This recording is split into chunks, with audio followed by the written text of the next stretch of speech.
Dr. Jill Rickard and Christine Crawford, and I will hand over to Jill to announce our very special judges for today's class. And good morning, everyone. We're getting ready for the Prix St-Georges CDI 1-star class, sponsored by EBM Insurance and Risk. And our judges for this class, International Ground Jury, sitting at E is Connie Murray from Australia, at C, Susie Huvenars from Australia, and at M, Vittorio Barber from the Philippines. We thank them for their expertise and wish them a good morning's judging. Our first competitor is due in at 8 o'clock, which is just a few seconds away, and I think I see her coming down. So please come and take your seats and get ready for a great morning's viewing of excellent dressage.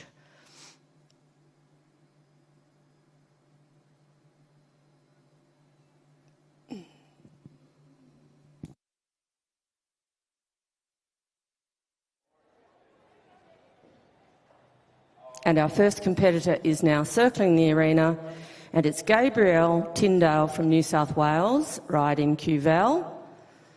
Cuvelle is by Quarterland, and he is a 11-year-old gelding.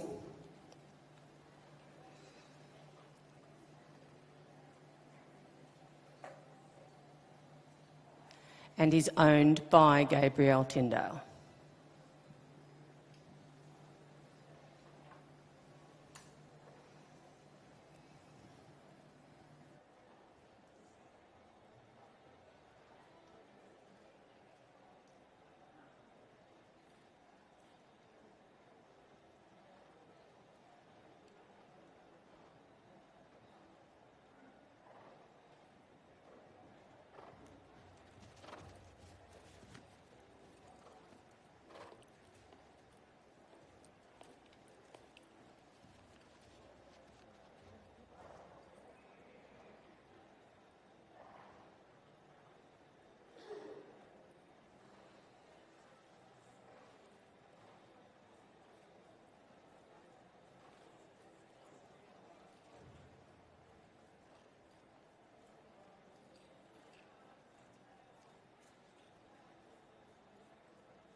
And so we're welcoming everyone this morning at Dressage by the Sea. If you're up and watching, it's the Prix St-Georges CDI 1-star class, and Gabrielle Tindale riding Cuvelle. It wasn't too keen coming past the red sign, so hopefully she looks like she's got going. Good extension or medium trot to start. It's a nice moving horse. It's a good style of horse. And it went past the sign that time. Okay, so good for her. Always tough when you're trying to get into the arena and your horse is saying, Oh, I don't think I can. That's horses, isn't it? We have to roll with the punches, and the trick is, as a rider, is getting on with the job when things don't quite go to plan. I think I remember Marie on the beautiful Diamantina at one big international show didn't want to go down the ramp, and Marie jumped off and led it down and then jumped on it at the end, and away she went and did the test of her life. So, you know, sometimes you've just got to do and get through it. It's so easy to give up sometimes and not try, but this horse looks like he's got into a bit of a rhythm now. And once they know their job, they're pretty... It is quite daunting sometimes, and especially being the first horse in, you know, rider nerves, and there's a bit of atmosphere, a bit different to riding at home on your own. So this is always we were saying yesterday that we noticed that the riders, when they have done the trot tour and then they get to the walk here, they're walking straight towards us in the Prix St-Georges, and you can see them. A lot of them take a big deep breath, and they're glad that that first part of the test is actually completed. But it is a lovely style of a horse, and I'm pretty sure that Gabrielle is fairly new to this level. And she's just, I had a chat with her. She explained to me how to pronounce the horse's name, and she was saying, oh, you know, I've entered everything, and so good on her. And she'll go away from this competition thinking, I'm glad I've done it. And then next time, it's definitely a learning curve coming to these big shows.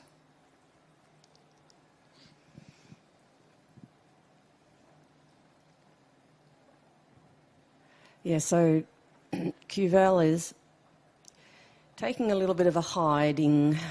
He's hiding behind the bride a little bit through all the walk work. A little low in the pole, a little behind the vertical. Contact not consistent. So that won't have helped that score.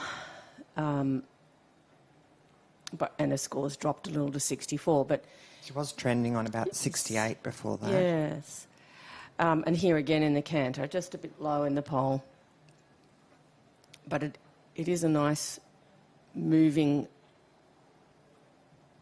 horse, so it's keeping the marks moderately high. And if she can... Yeah, so... In that pirouette, you might have seen that the weight was not on the inside hind leg, it more was on the outside hind leg, and he bounced together behind, so they'll have to mark that down. Maybe on this one he can do better. Remember, these have a coefficient. So for those of you at home that don't know what the coefficient is, it means that if the horse scores an 8, then it's double marks. So the movements that have coefficients are worth a lot of marks, so you really like to focus. I mean, I suppose you're focusing on every movement, but they're really important not to have a boo-boo in, because they are worth double marks. And Jill was explaining yesterday that, you know, the walk, most of the time, a lot of the walk in these tests have coefficients because we don't do as many metres of walk, so they want to put the emphasis equally on walk, trot and canter. So that's one of the reasons that the walk has a coefficient. We're starting to get into a bit of a better rhythm here, and Gabrielle looks like she's having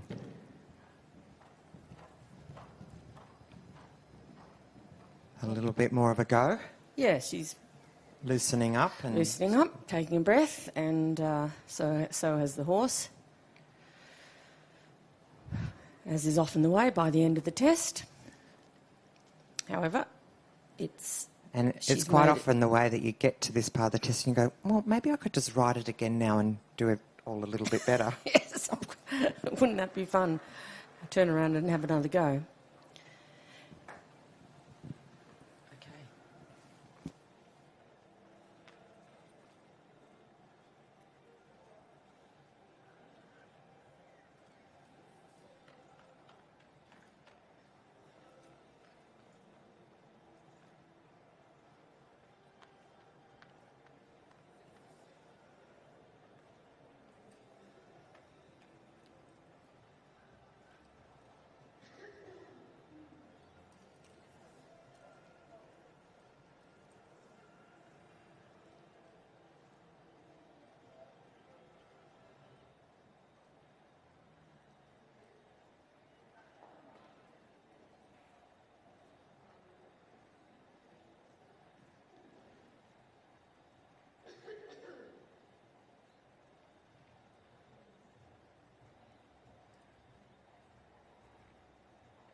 Our second competitor is circling the arena,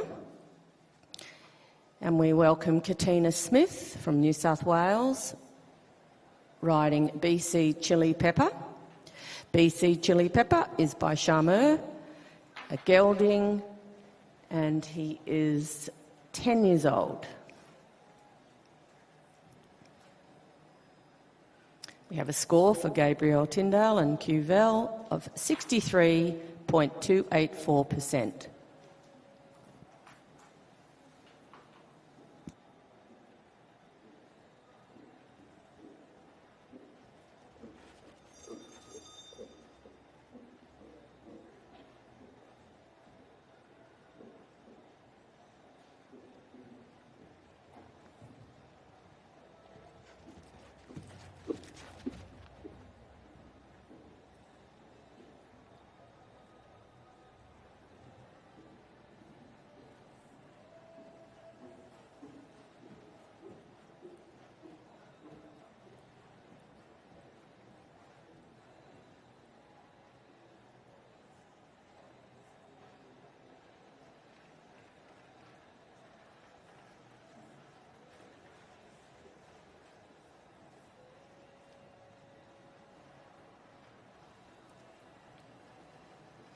It's a lovely straight entry from Katina and Chili Pepper,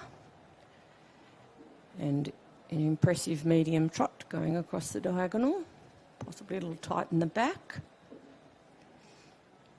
Also, for this horse, we didn't see him yesterday, so this is his first start.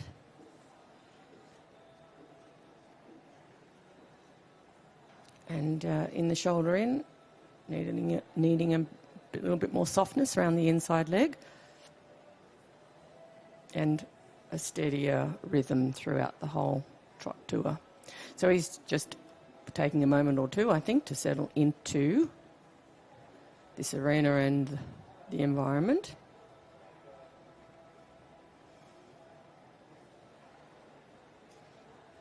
He's probably called Chili Pepper for a reason. He possibly is, yes. And, you know, he's got nice energy and bending of his joints. So he gives the impression of an active horse who's going to carry weight behind. This is a better shoulder in.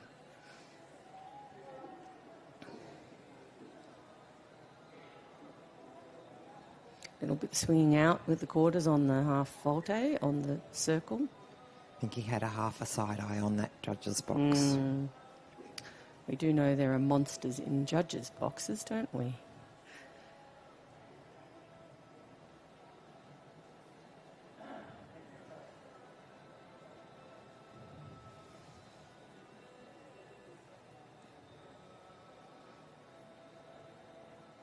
So in the walk, we're looking for the 4-beat rhythm, the V between the hind leg and the foreleg on the same side, and in the pirouette, that the walk rhythm is maintained throughout the turn, as well as the quality of the turning as much as possible. It's on the spot with the inside hind leg, and the horse showing a bend in the correct direction of the turn.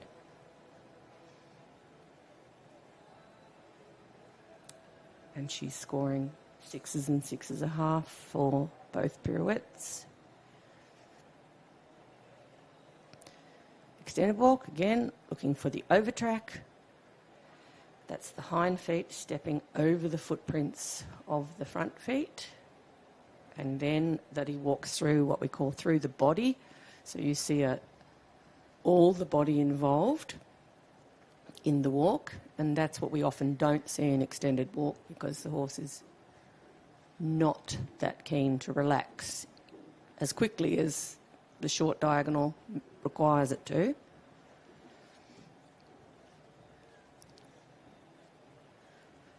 Half pass left and then flying change, then half pass right and flying change. And again, he's just a little bit tight throughout his body to really show the suppleness.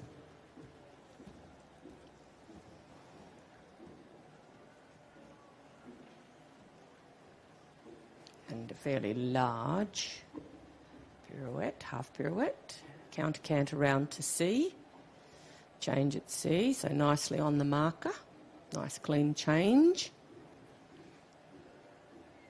Again, half pirouette coming up to the right.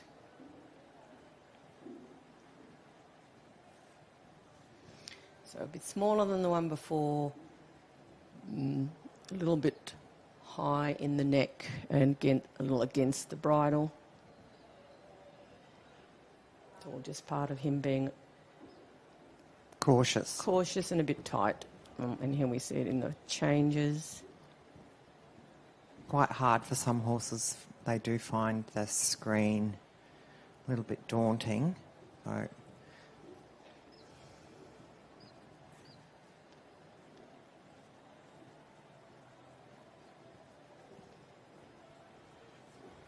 then on this diagonal, it's 5 3-times changes. There's the first one.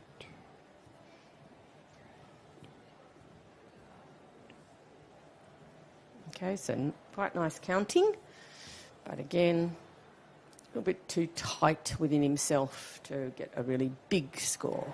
He'll get 6s and a halves and maybe even the odd 7 for that.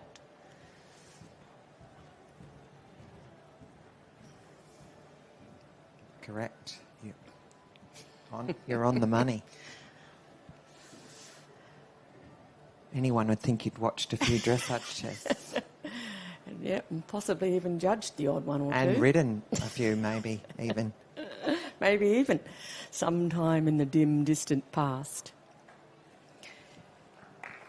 So a sort of a 65-ish test, and a horse that I'm sure is more than capable of very being capable up in the 70s, but just not today on his first look at our bright red arena signs, etc.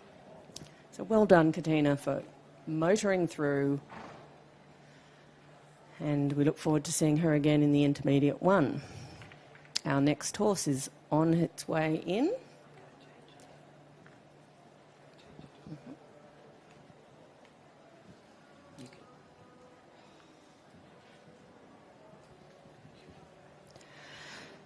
Our next competitor is circling the arena, and we look forward to seeing Justine Greer from Victoria riding Bloomfield Sakuna.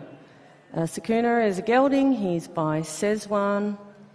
He's owned by Karen Hunt, and he is 9 years of age.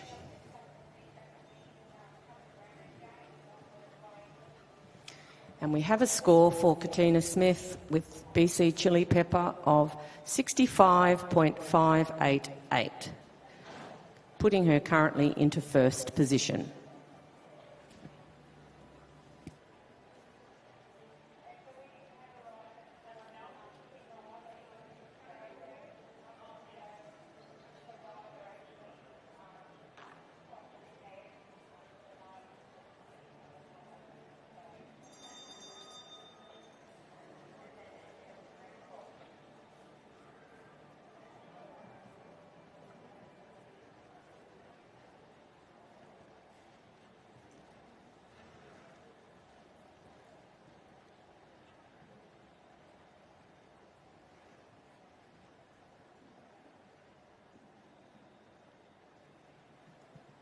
So we welcome you to the second day of the live streaming here at Dressage by the Sea.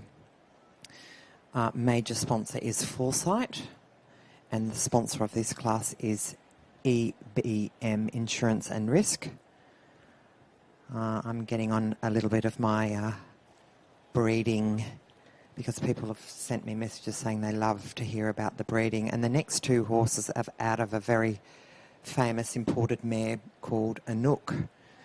So it's interesting to see that sometimes we see a lot of the same size, but we also see some mares that are quite good producers of FEI horses, and Anouk has been one of those mares. So this horse is out of a mare that is called Anouk, and I think Anouk's got jazz in her breeding.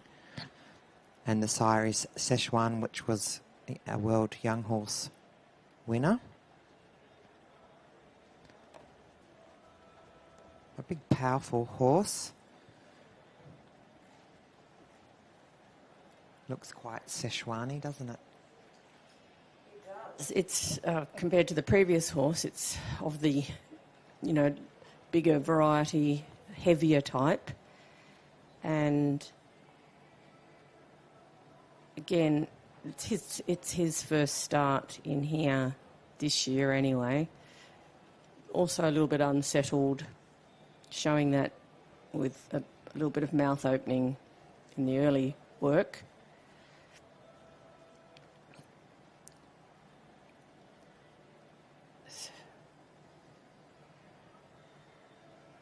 Justine, one of our very experienced competitors on lots of different horses over time. She should know how to ride a walk pirouette, I would have thought. Perhaps a little bit more collection in that one would have been improved it.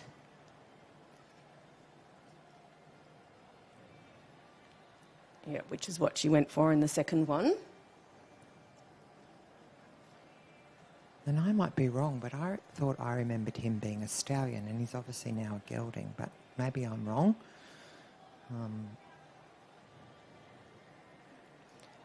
That I don't know. I don't know that. I'm just maybe having a little bit of a chat to myself, which quite often happens.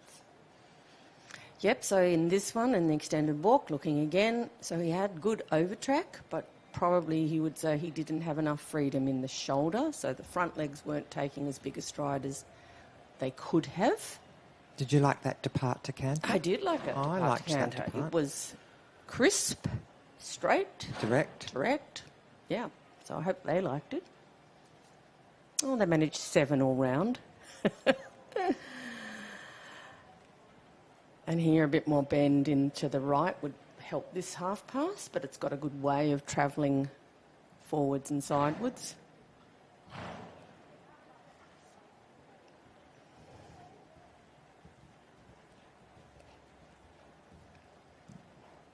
And it can sit. And yeah, it can sit, bend its joints. Could have kept the flow a little bit more, couldn't it?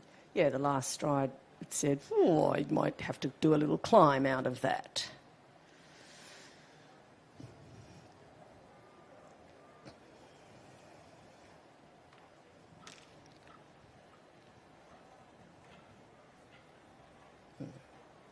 Probably their score about the same mark. The second one a little turning a bit quick. Yeah, for different reasons.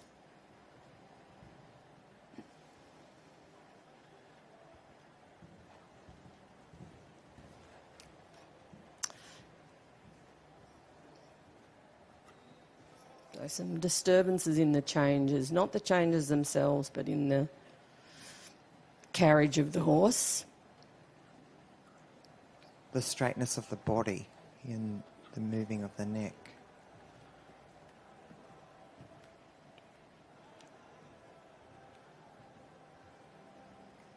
Ideally, you want to see the horse straight through the body, and you don't want to see the neck moving so much in the changes. But, you know, being a young horse at this level, sometimes maybe the rider tries to over-influence that. Yes. To make sure that they get the correct sequence. But it does affect the marks. But I really like this type of horse. Trending on about 67% currently. Yeah, I think we'll put her into the lead. No major mistakes, some mouth issues, which is going to be fairly common amongst the horses in this level, I suspect, as it was yesterday in the CDN.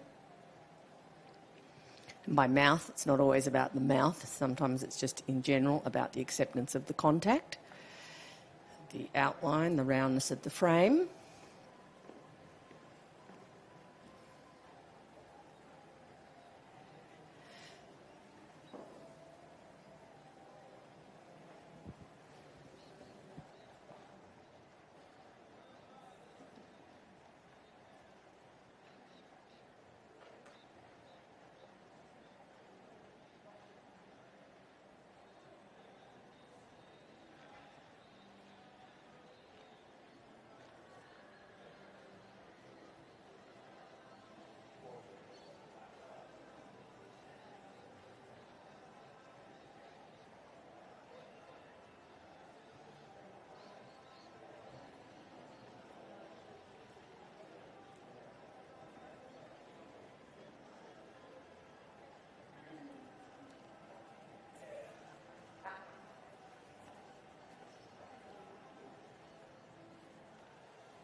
An announcer. This is Celeste Amezdroz from New South Wales and Sugarloaf Amnesty. Amnesty is by Ampere and owned and ridden by Celeste.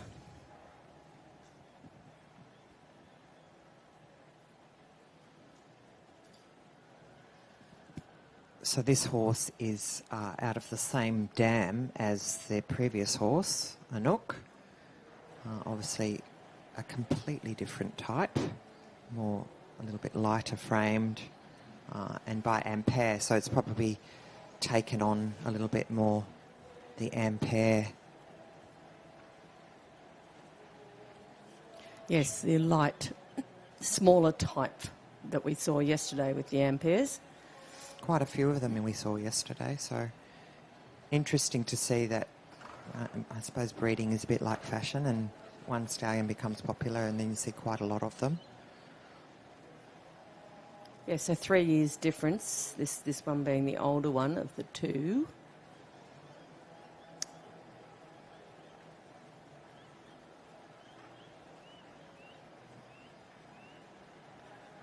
And again, in the Ampere style, it's got a nice, light, easy way of travelling. Probably, the big horse, the previous horse, a little bit harder work for the rider to put together. This one more naturally put together.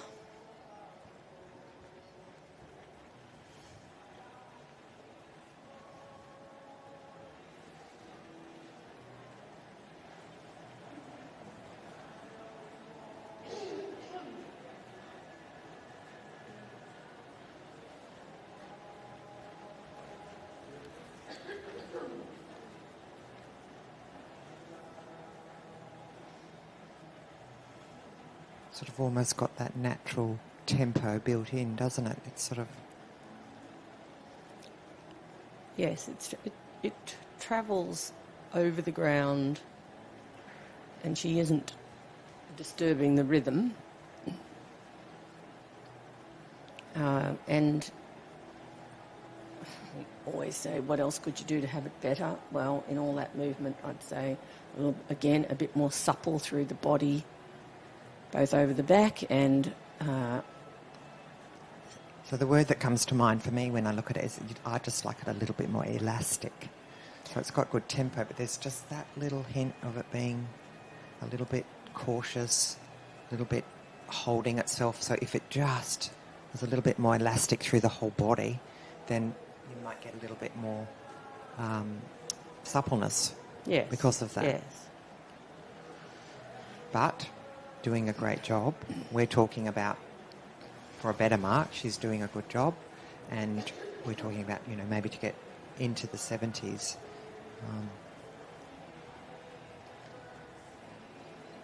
So when we're talking here about the horses, we're not necessarily being critical of them. We're just saying, like, if they had a bit more of this or a bit less of that, that's how they're going to achieve the higher score. And sometimes, people go, we're always picking what's wrong with the horses, but it's not about what's wrong. We're sort of saying, well, if you did a little bit like this, or the line was a bit better, or the formation or the preparation of the movements was a bit better, then that's how you're going to get a higher score. And that's what really we're wanting to do as riders and as trainers and as judges, is to let the horse perform at its best. A lot of the time it's getting out of the horse's way, isn't it? Yes, letting the horse be as best as it can be, and as a rider we're the influence, and everyone always says, well, if I could ride better, and it would go better, and that is the truth, because it has to cope with whoever's sitting on top. It has to balance that person. But it's as not well always as about itself. It's not always about doing more or being better. It's sometimes like doing less, or having better timing or better preparation. Just is having a nice flow to it. Yep, it's very confident in what it's doing. They look good together. It paints a nice picture.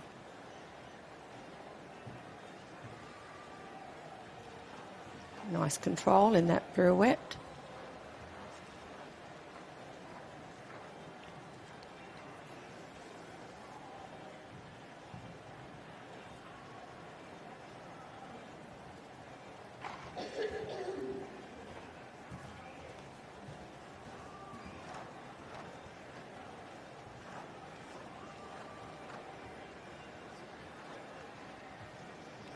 So correct sequence, pretty straight. Could have just been a slightly more positive canter all the way through. So it's quite hard. You ride the change, then you need to ride the canter in between, and that's sometimes where, as riders, we don't. We just are counting, and we're not really riding the canter in between.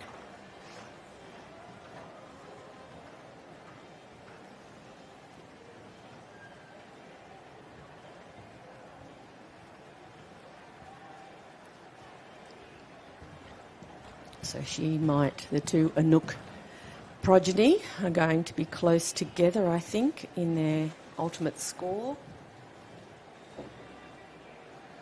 This one might go a little ahead of Justine, assuming a good finish. Straight down the centre line and a well-balanced touch. And she's happy as Larry, and the crowd went wild. So that's nice. And we actually have a little crowd over there. Well, the weather's perfect for 25 to 8, 25 to 9, that's pretty good. So there's still plenty of room if you would like to come down and watch Dressage by the Sea. Make your way down to Willinga Park.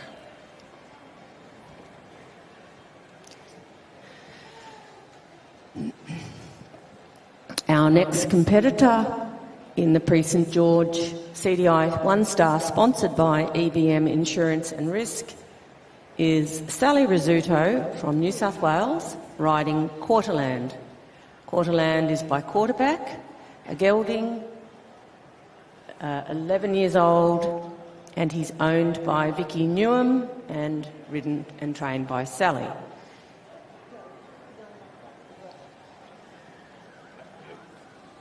They're nearly to hand for Celeste, Amezdroz and Sugarloaf Amnesty.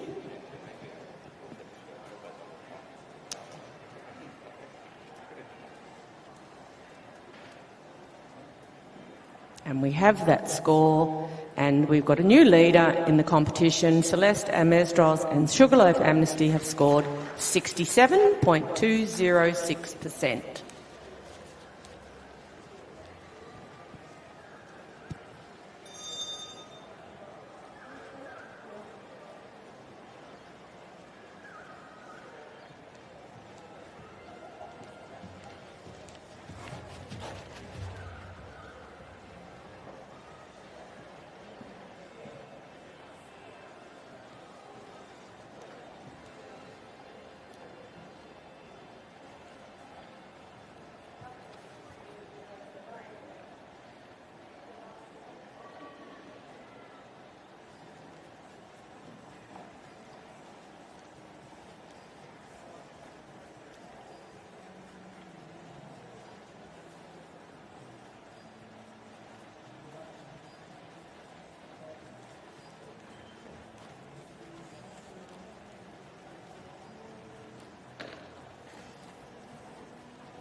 Nice rhythm being maintained on that volte at B by Quarterland.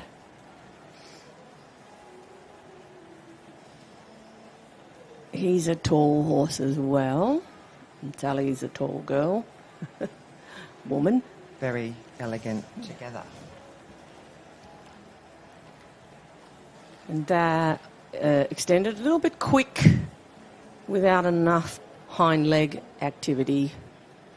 So the front legs went and the back legs needed to do a little bit more, but now by the end of it she's then got a better collected trot at the end. So he needed a little bit of a razz along. Nice shoulder into the right. And then here again, he's a bit inclined to just lose some of the impulsion onto the circle.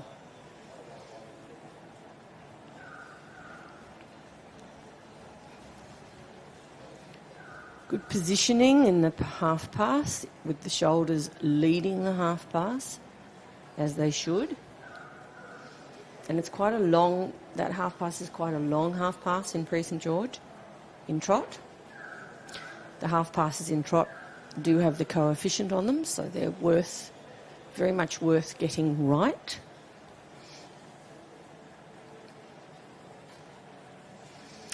Walk pirouette to the left. First thing that I saw was it wasn't really bent left. And I saw a hind leg that maybe stepped out. Yes, maybe. So you have to remember that the judge has got to look at the whole picture. And as I looked away and then looked back, I saw the bend and Christine saw the legs. The judge, of course, has got to look at all of it, not look away.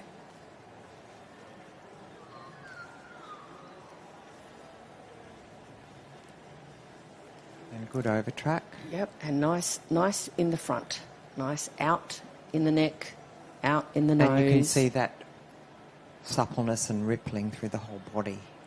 And sort of get a bit of like a wave. It's sort of elastic through the whole body when they relax in that extended walk, which is what you want to see.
Oh, so just dying with the energy in the second pirouette.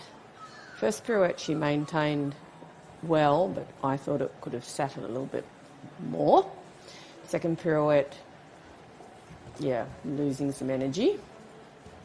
Didn't quite get down, didn't lose it so much that she lost the canter, but certainly not as steady as the first one. And really, the whole test, she's maintaining the same rhythm and outline. So that's a lovely thing. And again, for slightly higher marks, and she's scoring nicely at over 67, you'd just like to add a little bit more power to this horse, and I'm sure it's got it.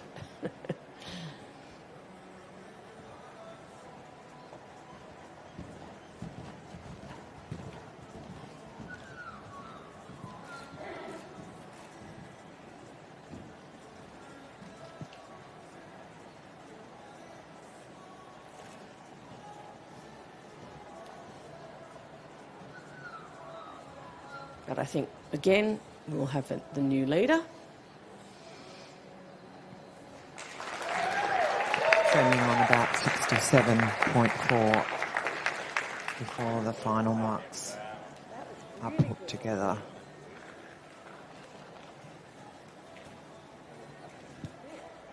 So if you're sitting at home and wondering what we've got today, we have the CDN Grand Prix starting at 10:30, and then the Grand Prix 3-star at 12:45, and then we go into the Inter 2 at under 25 at 3:30. So a full day of live streaming for you at home, coming to you from Dressage by the Sea at the beautiful Willinga Park.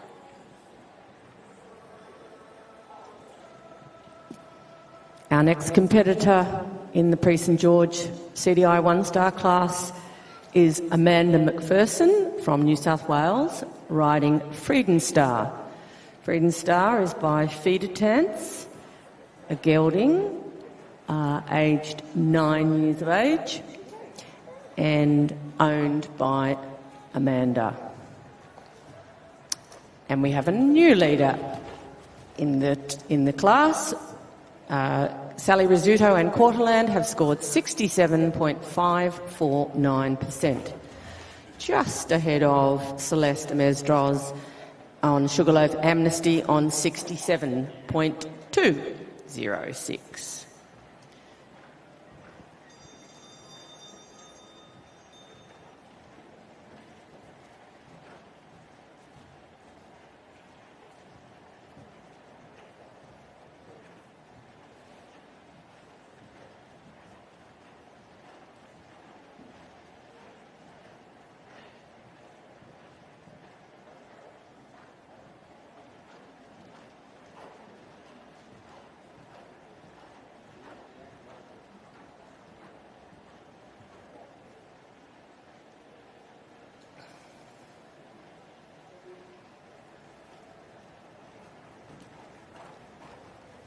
So trotting towards you, you can see it's a big, may not be all that tall, I don't know, but it's certainly a big horse, big wide chest. Big stature. Yeah. He looks quite tall.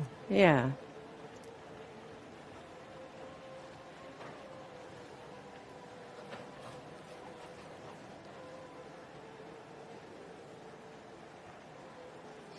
And he's by feeder Tance. We had one of those, or even perhaps two of those yesterday. Remy Royal Star Mare, which obviously Remy is Cheryl O'Brien there in Queensland that breeds a lot of beautiful horses and imports a lot of horses and has done a lot for the breeding of performance horses in Australia.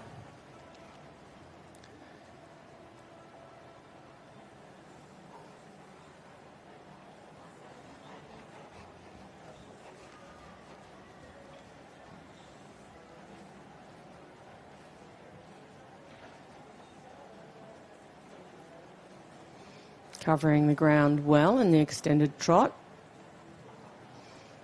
Again, it's got a nice way of moving. It bends its joints. So it gives an impression of energy. And she's maintaining that very nicely there on that circle. A little bit slow to show the bending in the half-pass right. And for a wide horse, it's harder, you could probably say, to show the crossing because the leg has to travel further across the chest. And it's quite for a big horse, it's quite compact, isn't it? It's quite it doesn't have a large rib cage, so that's also makes it quite hard to get those ribs to bend if they're close together. Good, nice job on the second pirouette. He just looks built in the right shape, doesn't he? Look, he holds himself. Yes, he does. He's on the job, that's for sure. So compared to some of the earlier horses that were a bit concerned, this horse also, it's its first time in here. He doesn't look remotely concerned. He's with her. Showing a good attitude. And there's a nice harmonious picture. Good and direct into canter.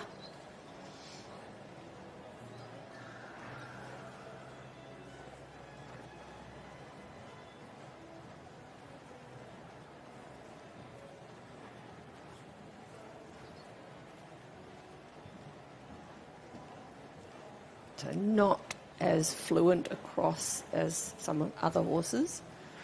Yeah, I was just thinking, what would I want more of? And it's that being a little bit more fluid.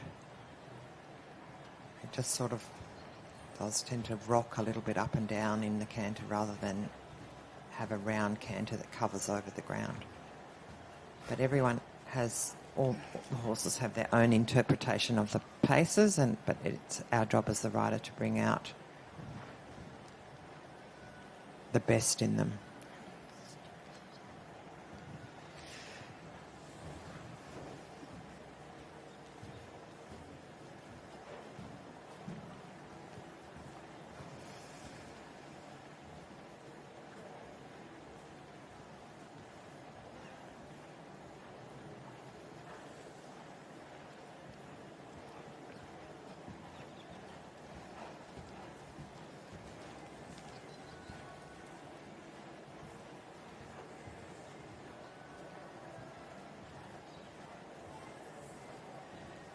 Mistakes there in the changes with the sequence.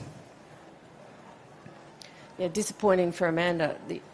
The horse, it had a good beginning to the whole test in its walk and its trot tour, and not as comfortable cantering.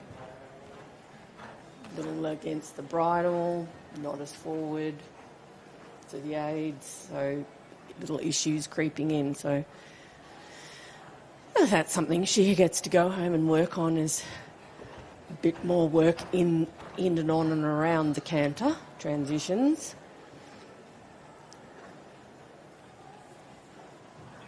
And there's a little issue again in the left to right change. So that happens right at the end of the test, and it won't help her, let's just say. But she could certainly be very pleased with the first part of the test.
Our next competitor in the Prix St-Georges CDI 1-star, sponsored by EBM Insurance and Risk, is Bianca Joyce from Victoria.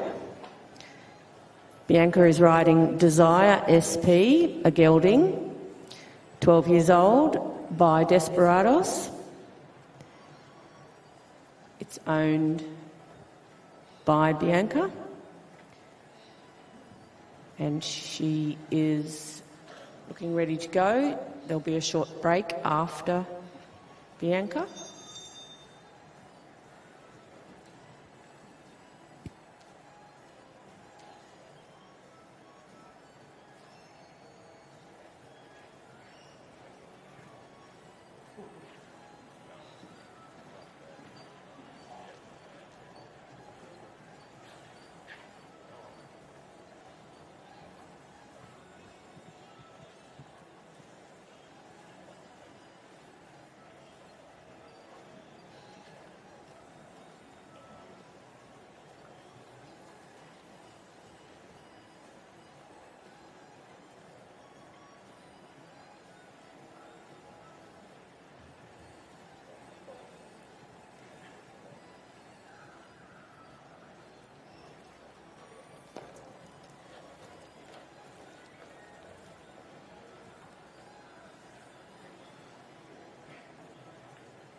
So just feeling that I want to say she needs to perhaps take a breath and a little bit more suppleness both left and right and through the corners. That a circle, the quarter swung out.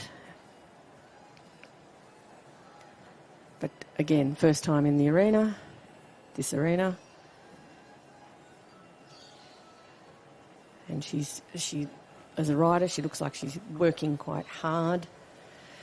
That's what I mean about taking a breath. She probably doesn't need to work this hard.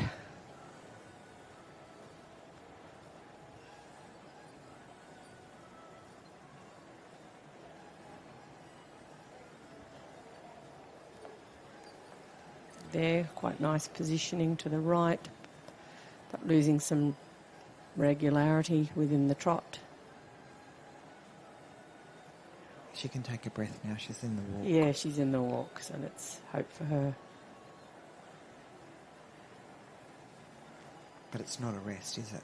Certainly isn't. Critical, 60 marks here to be had.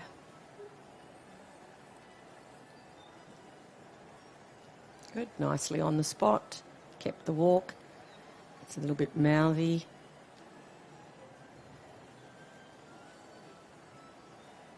And again, kept the walk.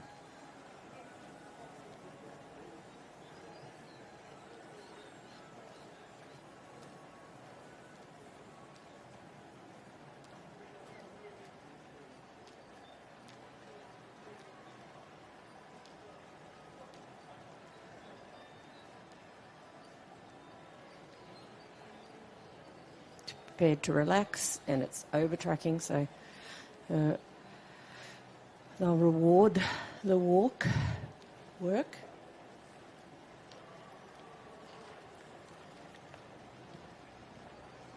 And in the canter depart, I just wanted it to be more uphill.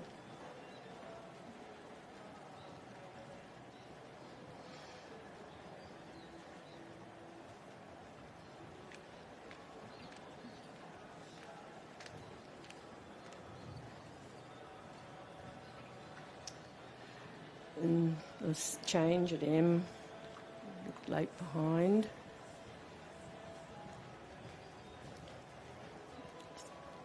Feel like, again, I'm wanting to say she needs to take a breath and let it out and take a little bit more time to prepare. So this is one of those tests, yesterday we talked about it, where when you think you've got, your horse is going well when you feel like you've got time between movements, whereas in this case, I feel like it's all coming to her a bit quick. And she's got an ability to turn and sit there, but it's just a little bit rushed.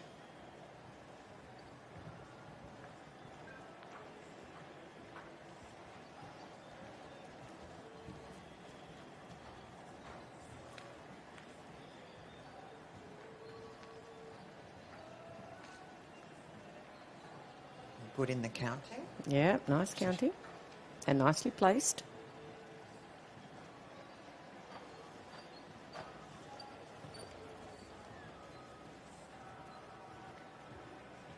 Three, two, three. Oops, and a mistake. Those mistakes are quite costly.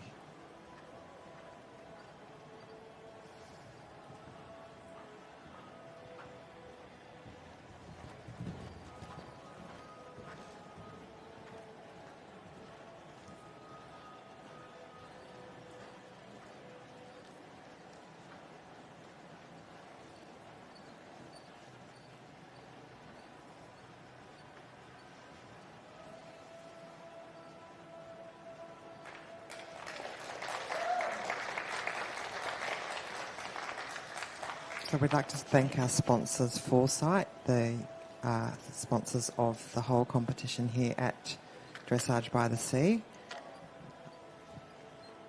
Sure, by now, most horsey people out there know about Foresight. Foresight for your horse, Foresight for your dog, your cat, and yourself, which is called Epi Joint. I can highly recommend the Epi Joint.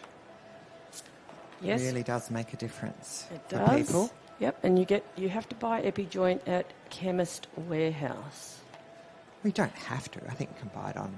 Is that the only place you can buy it? I think that's the only... I mean, you might be able to get it online. I don't do that. And I think if you're here at the show, you can buy it here at the show this weekend. That's right. So, but if you're not sure about what Foresight is, it's a joint supplement to help and try to prevent arthritic change. The longevity of the joints. And that's what matters in all of us, doesn't it, for ease of movement. Anti-inflammatory. And if you just feel better, you can go better. So, anyway, some scores. We better do... So we have a score for Bianca Joyce and Desire SP of 63.480, which puts her into 6th place currently. And a rundown of the standings as they are. In the lead currently at the halfway point is Sally Rizzuto and Quarterland on 67.549. In second, Celeste Amezdroz on 67.206. Third, Justine Greer on Bloomfield Sakuna on 66.755. Fourth, Katina Smith on BC Chili Pepper, 65.588. Fifth, Amanda McPherson and Frieden Star on 64.363. Sixth, Bianca Joyce, Desire SP on 63.48. And seventh, Gabrielle Tindale and Qvel on 63.284. We have a 20-minute break, returning at 9:16. 16 minutes now. Now 16. So rush off and get yourself a coffee, tea, yum-yums, or take a little walk around the trade stands. And we'll be back for the second half at 9:16.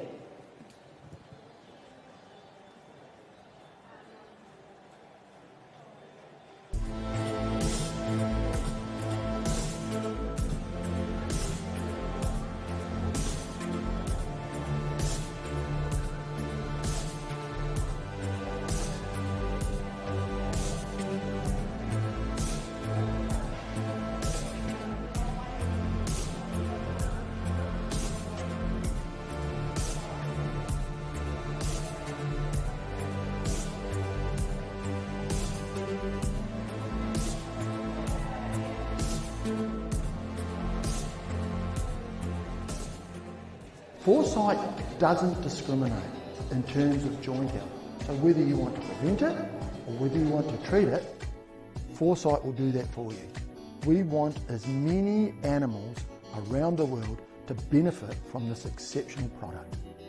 So whether it's horses performing at the highest level, or the family pet, or a young dog or a young animal going through those growth phases, they can all benefit from the use of Foresight and Epitalis.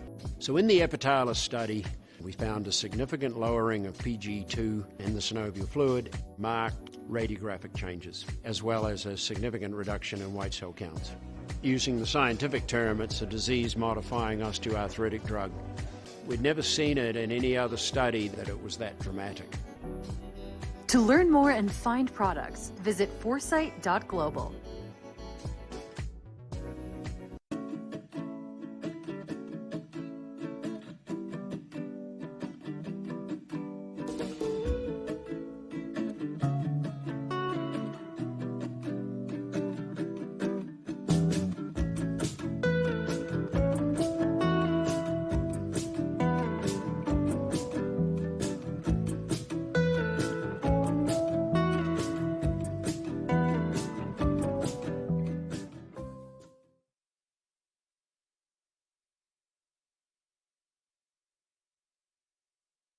Shepherd are proudly powering Willinga Park through holistic electrical solutions.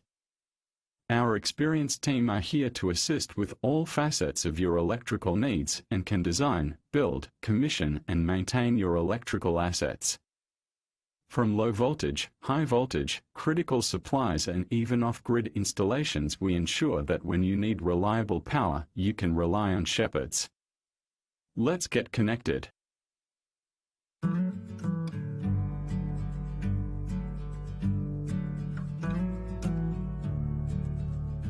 The hospital at Willinga Park is a state-of-the-art building, not only when it comes to facilities and the equipment inside, but I think also from an aesthetic point of view. We've been very fortunate that with Terry's backing, we've been able to build this absolutely amazing facility. This hospital is built as a referral hospital. What we're hoping to do is cater for all cases, if it is critical care, out of hours, where we can sort of provide the best possible care and service for those horses. Obviously, Willinga Park offers some amazing facilities for the different horse disciplines, and I think through the years we realized that to complete the circle we needed a hospital facility as well, so we could cater and make sure that we had all bases covered.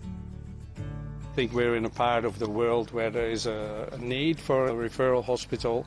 Often when horses have problems, time is of the essence, so we're filling a real niche here by providing that service.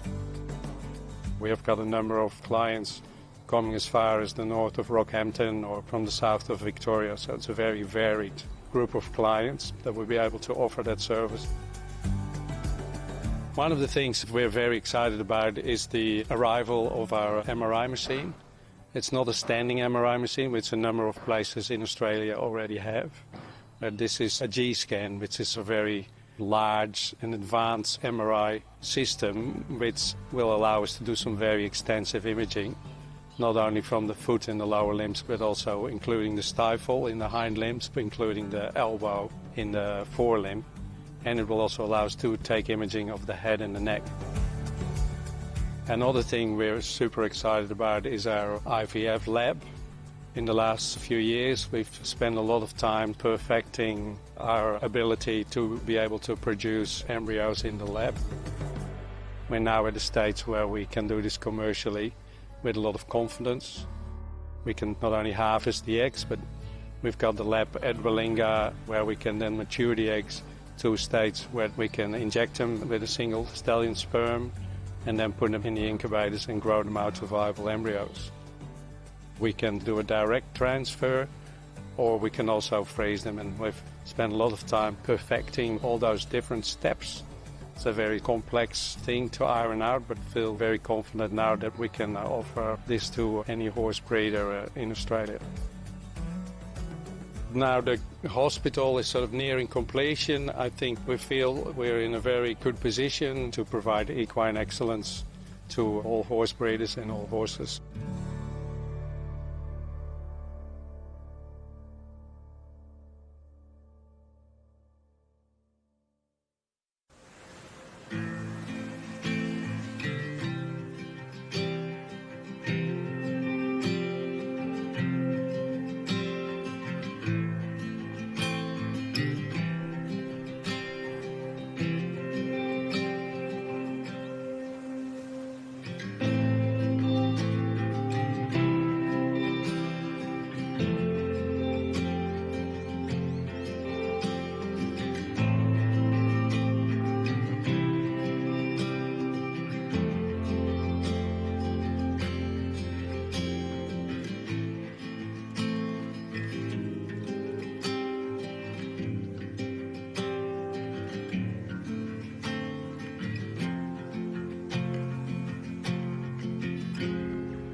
We hope that you've got yourself a coffee and are returning to your seats here in the indoor arena to continue watching the Prix St-Georges CDI 1-star, sponsored by EBM Insurance and Risk, and the event being sponsored by Foresight for horses, dogs, people, cats. And I could just tell you a little bit about the human product, which is called EpiJoint. And EpiJoint has the same wonderful ingredient in it as the horse one, which is called Epitalis. And Epitalis is an anti-inflammatory. It helps with relieving mild joint pain and osteoarthritis symptoms. Our horses love it, and I believe our human bodies love it as well. So it's available exclusively at Chemist Warehouse. It's in a green jar. You generally have to ask for it because it's quite hard to find. For our horses, of course, they love Foresight. It's very tasty, and most of them are very happy to take it. Our next competitor is now circling the arena, and we welcome Lizzy Wilson Fellows from New South Wales, riding Let's Charmeur. Let's Charmeur is a mare by Charmeur, owned and ridden by Lizzy Wilson Fellows, and she circles the arena and is the start of the second half of the competition.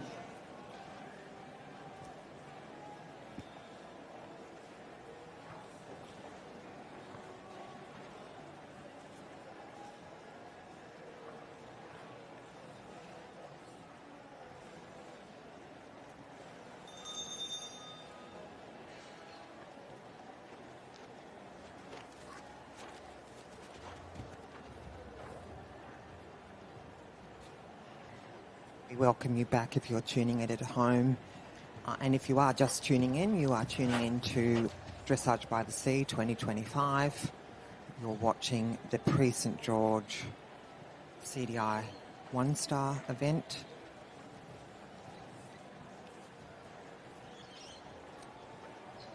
We've got a full day of competition here today for your viewing pleasure. And you're watching Lizzy Wilson Fellows on Let's Charmeur. Quite a young mare. Very impressive. White stockings. Beautiful type of a mare.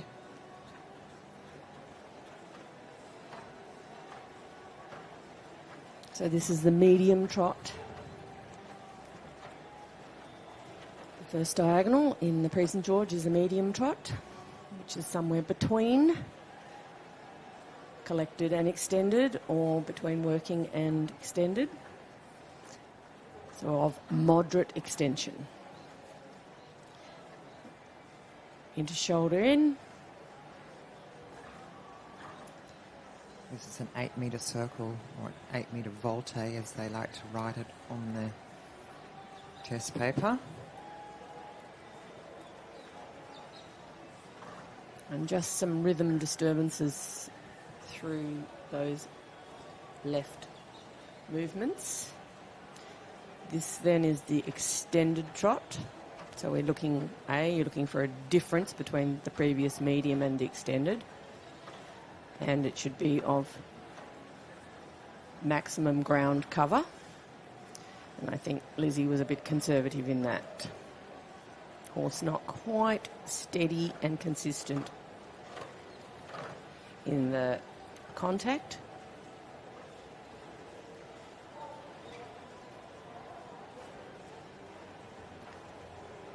Though that shoulder in was very well maintained from start to finish. But then here in the circle, I think every so often the horse, you know, it's not settled, it's catching a glimpse of somebody moving in the crowd, or as for others, the same thing that goes on. And it's quite busy.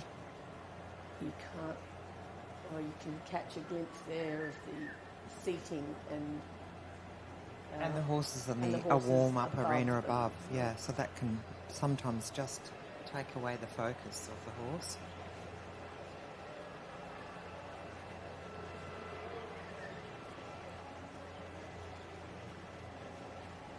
And Lizzy trending on about 64.5, 64.6.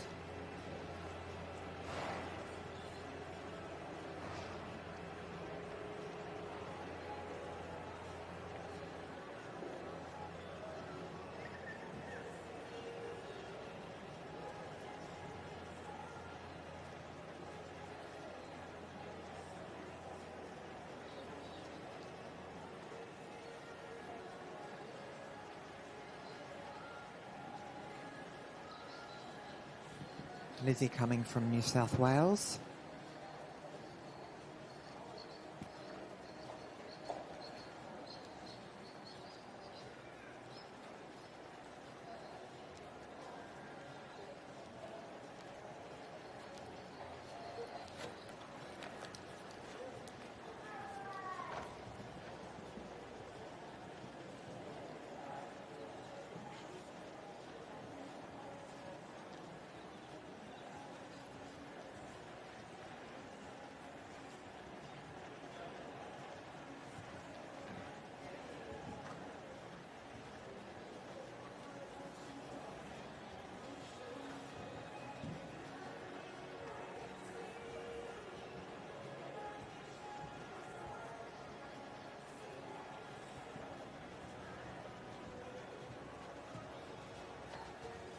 So getting ready for pirouette left, half pirouette left. And some nice sitting, well maintained. And the rhythm of the canter basically stayed the same through the whole pirouette, didn't it? So that's a good thing. Yeah, and easy change here at sea, very accurate.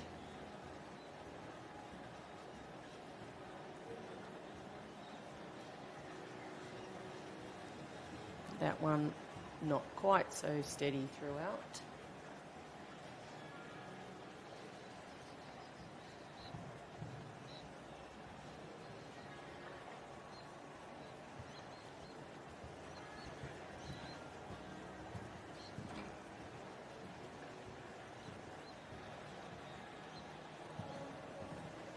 What a shame. Yeah. Yes. They were quite nice on the first part of that diagonal, but one mistake there. And Lizzy doing a really good job keeping this mare looking quite harmonious. It's obviously she can be a little bit affected by the atmosphere, but Lizzy doing a great job today keeping her on the job.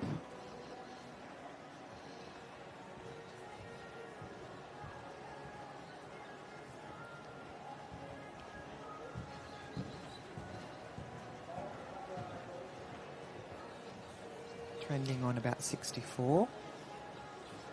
What were you going to say, Jill? Oh, I was just going to say, yeah, she's building, the trust for the horse to go, despite the fact that I think this arena's awful, scary, movement.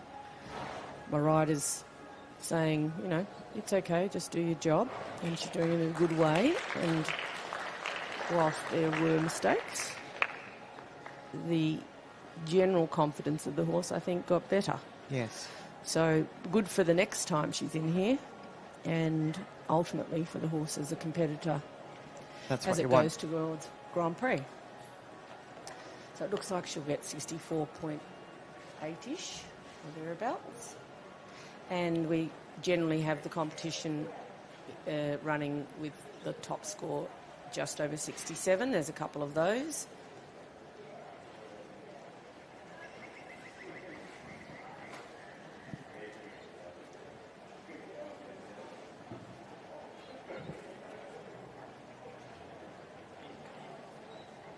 And it's a close field. There's not much in it at the moment from top to bottom. And as we often say, it's the little things, but nothing's really ever little, is it?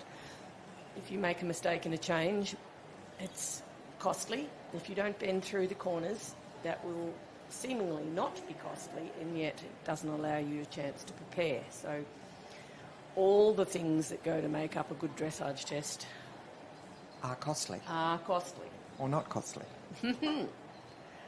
So we're getting ready for the next horse to come, and we've got a score. We have a score for Lizzy Wilson Fellows and Let's Charmeur of 64.657%, putting her into 5th place.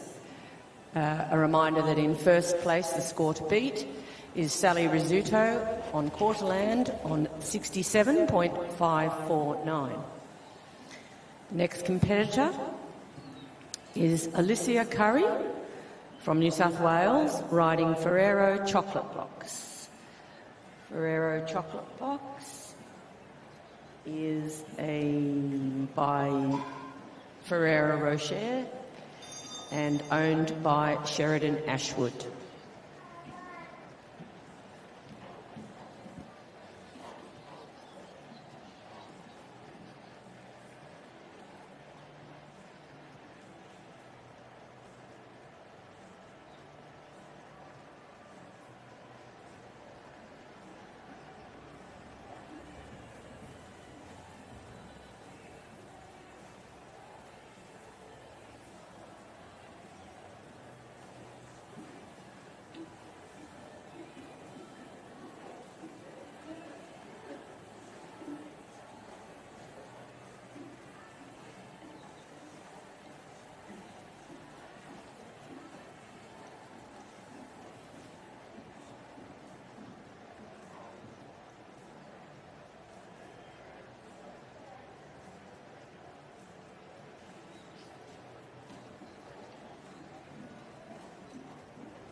So Alysia has sadly made a mistake. So often the case, you trot up the centre line and you go, oh no, should I go left, should I go right? Anyway, she went left and she should have gone right. It's taking her a moment. And so a little advice for young players Yes. is you quite often look at the sand, and on the sand you can see the tracks go right. Yes. And so when you're having that little moment of despair, which we all have, Yes. you go, I can see everyone else went right, Yes. so maybe that's the way I should go. That's right. Well, that's good if it's If been you recently can see. groomed. But also, the other tip for young players is Learn your the test. last thing you do as you're about to enter is say track whichever way it is. You know, you say it to yourself. And you should always be thinking of the next movement when you commence the one before. So as you come towards that first halt, you're saying, I'm going to trot on and track right, and then I'm going medium trot. And once you start the medium trot, you're thinking, I'll be doing shoulder in, circle, half pass up that long side. And that's... So, yeah, the mistake is costly, isn't it? Yeah, it's now 2% off at the end of the test. So not there, trotting across the short side. You can see there's not quite taking an even length stride.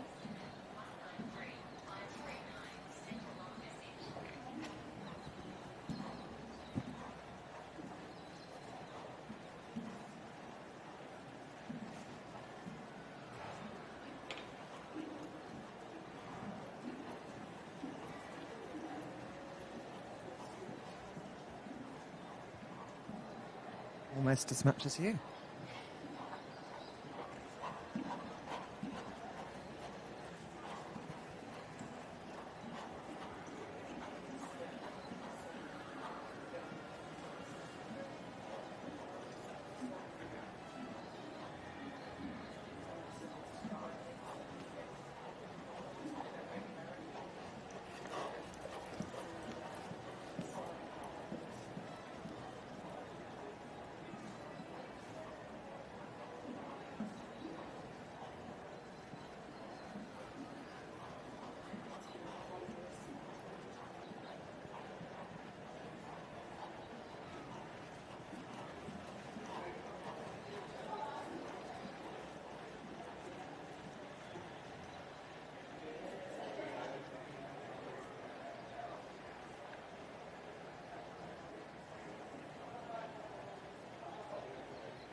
Okay, a bit more energy needed in the walk pirouette.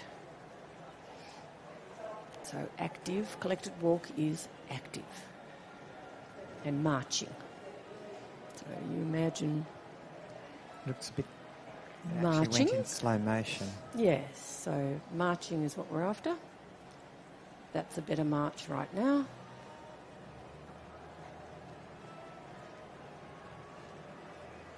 And then when you go to extended walk, it's perhaps less of a march, but it's just as purposeful. So it's taking the bridle forward and down with the nose out and the over track. And he's a bit limited in his over track.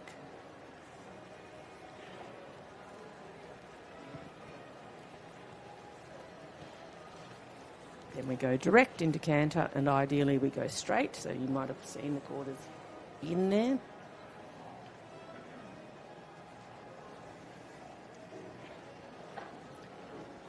Half pass, nice positioning. Good jumping.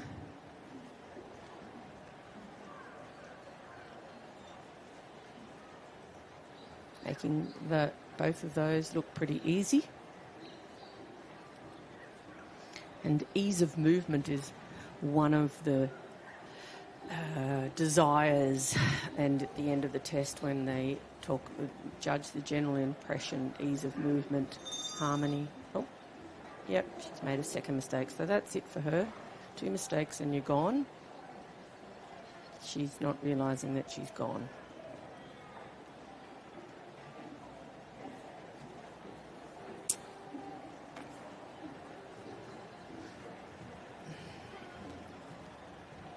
Susie hopefully the judge at C will mention to her. Oh, no, she's going to let her keep going.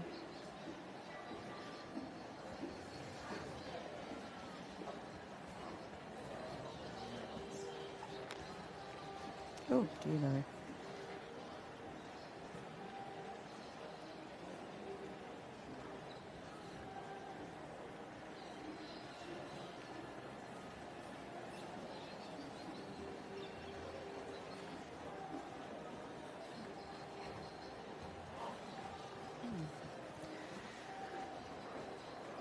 Okay, from a rule perspective, you in the old days you used to get 3 errors.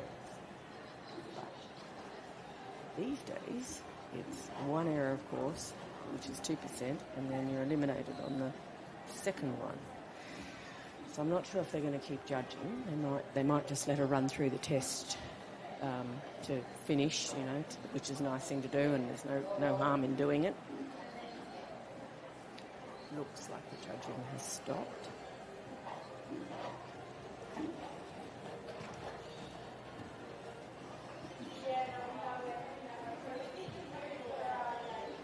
And she's tossed off a lovely row of 3s there.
So entering the arena is Robin Smith and Lord Larry.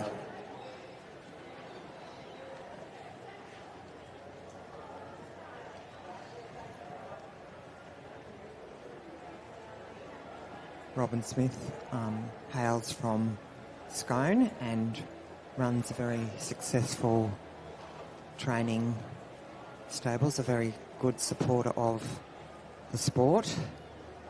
Wonderland Stables has a team of girls down here this weekend. I think Robin calls them the Golden Girls, and they definitely know how to have a good time and make everyone around them feel welcome and enjoy the beautiful company of Robin and the Golden Girls. Yes, but here she is, being a competitor and putting on her best show with Lord Larry.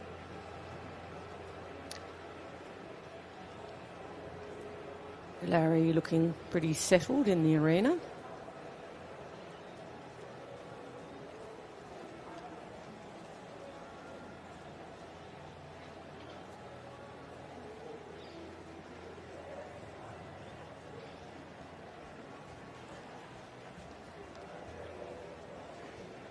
Nice activity and lengthening in the extended trot.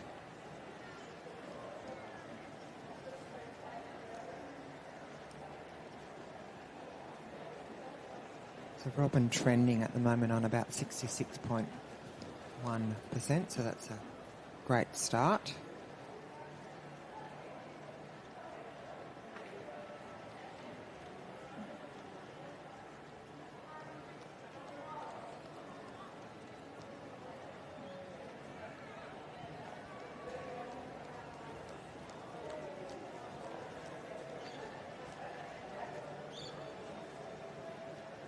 Very steady, consistent trot to her.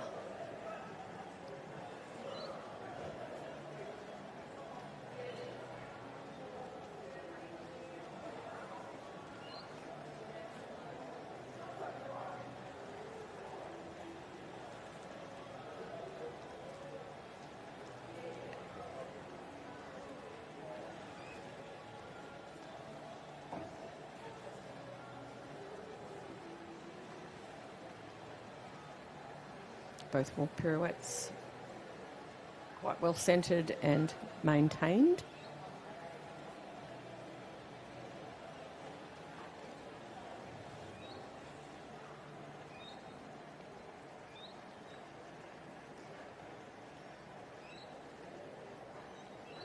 And a purposeful walk,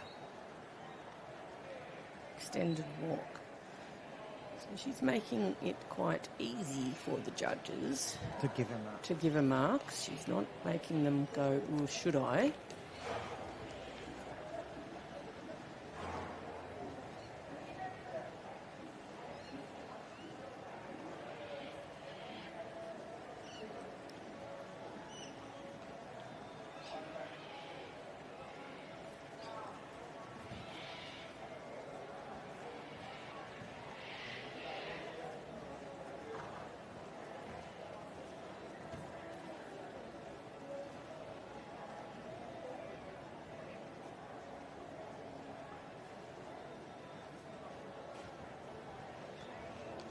So Robin's trending on about 66 and the percentage to beat is 67.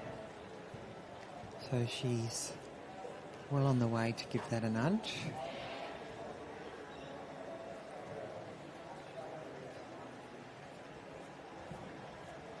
Super change at sea.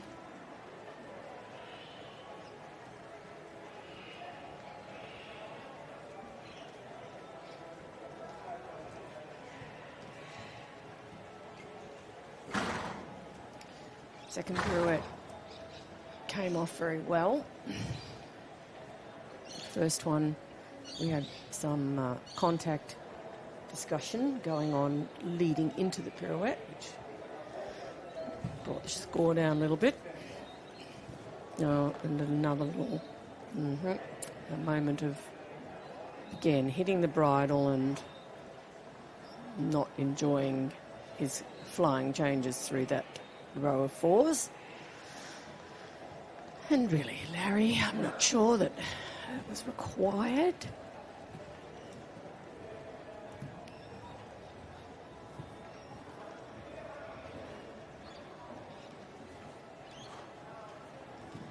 So he can do that. He can do them.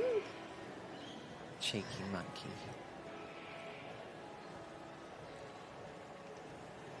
And that was expensive in the line of it really was. fours.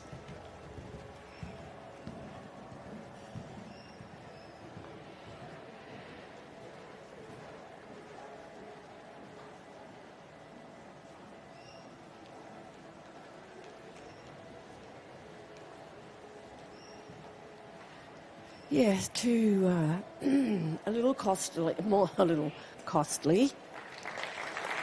Brought her score down to about 65, and maybe she'll get to 66 again. In principle, though, apart from those two things, a steady test, going generally going in a good way.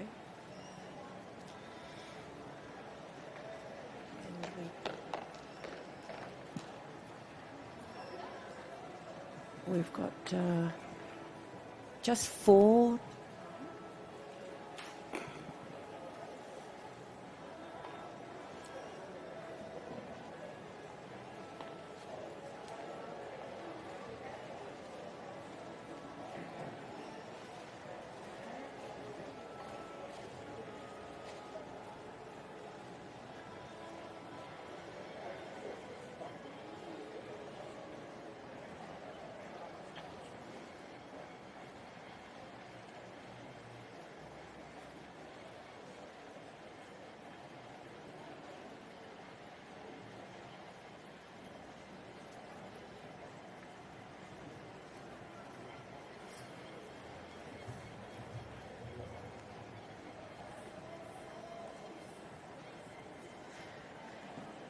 Our next competitor circling the arena, we welcome Katherine Bennett from New South Wales, riding SR Penhaligon. Penhaligon is a mare by Promise R, bred by Sappho Ranson Elliott and owned by Katherine.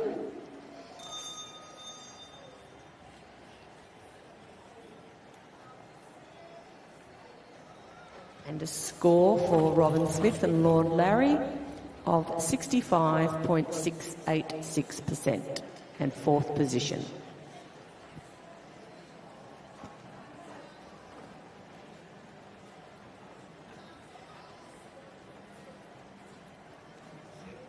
If you're tuning in at home, you are tuning into the Prix St-Georges CDI 1-star event. We have 4 horses to go in this competition, but we do have a full day of viewing for you.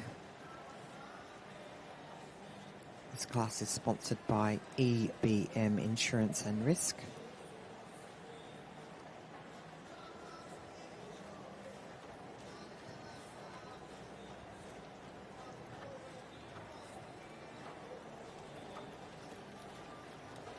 So Katherine on Penhaligon, I believe this is her first international event. She was very excited to tell me how she's been working towards this for any number of years, and various life issues have prevented her from coming, but she's made it. So I hope her first ride is what she wants. So that's a win in itself, isn't it? Yeah, she's got here, that's absolutely. And in that half pass, we're going to see good crossing.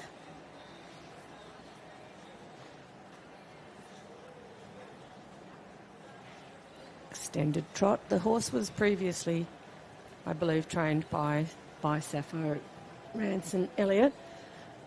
I think it also did some eventing in the past. And is now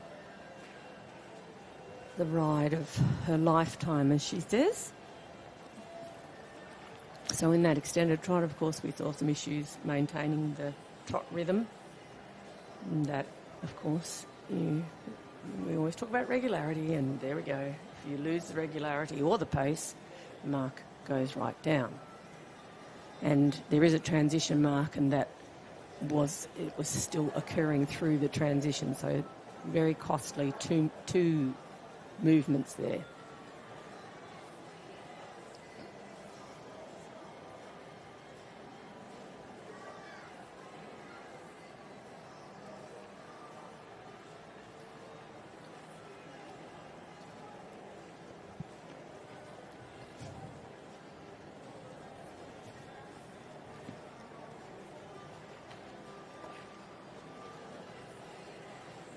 And you can see in that walk pirouette we had the sidewards movement of the inside hind leg.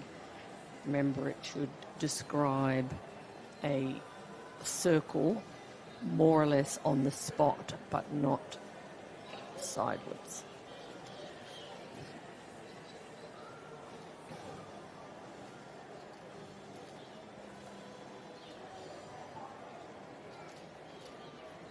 And again, I want to say a bit more energy, a bit more activity in this walk as she sets off into extended walk.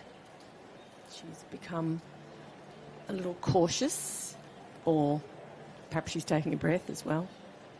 But the nose more forward.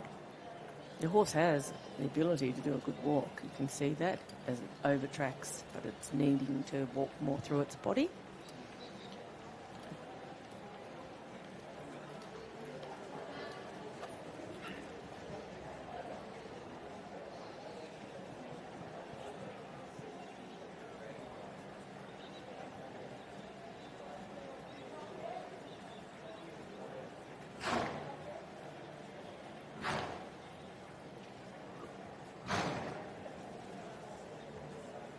So if you're thinking of making your way down to Willinga Park over the weekend, the weather is looking to be quite perfect. It's a gorgeous 19 degrees today with a top of 23. Perfect weather for riding and viewing, do a bit of shopping, take a walk through the gardens.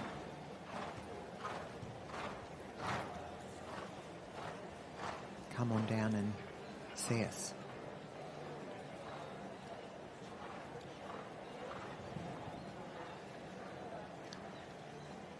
It's getting a little hectic there through the short side.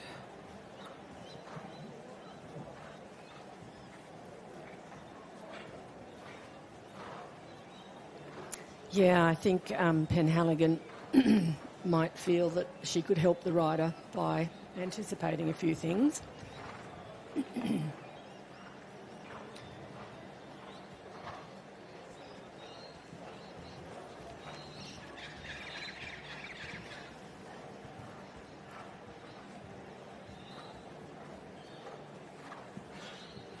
So again, I'm sure you're all counting, and you can see that that didn't come off.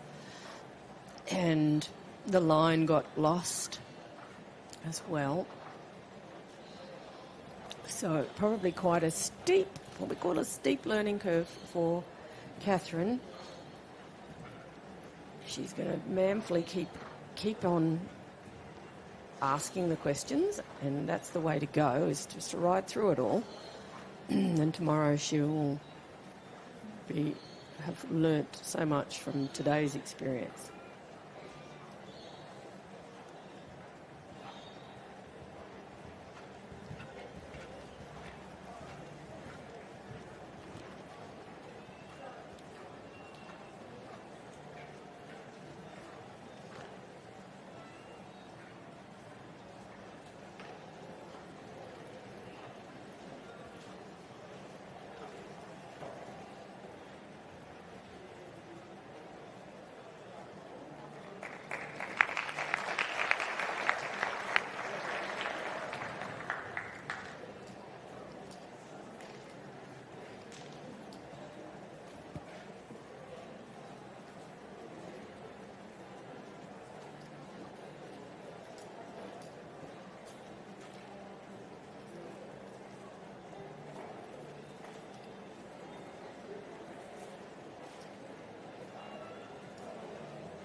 Our next competitor in the Prix St-Georges CDI class is Brett Parbury from New South Wales. Brett is riding Velvet, a mare by Vivaldi, owned by Leonataris.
Sitting here enjoying that wonderful start to the test, weren't we? We were.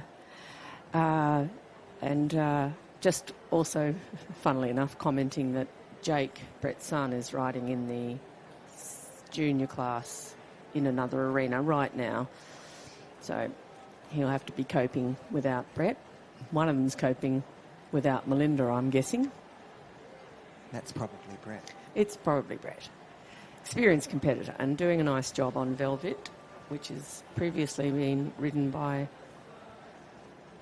Rodney Martin. Rodney Martin, correct, yes.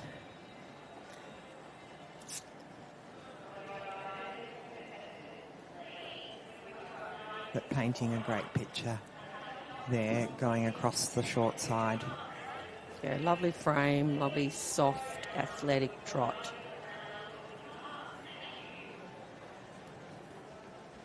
Trending on about 72% currently.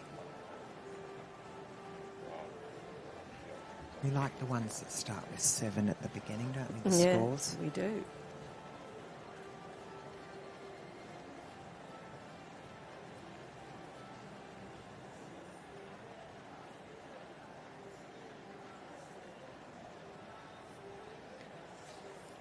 So a lovely frame there in the collected walk. Pole the highest point. Horse is marching. Mouth is quiet. So in this horse we're seeing those things we've talked about with the others that we'd like to see, and in this horse we're seeing them. Although that last pirouette might have got away from him a little bit towards the end. And the judges agreed with you. Yes, just a little lack of outside leg towards the end, I'd say.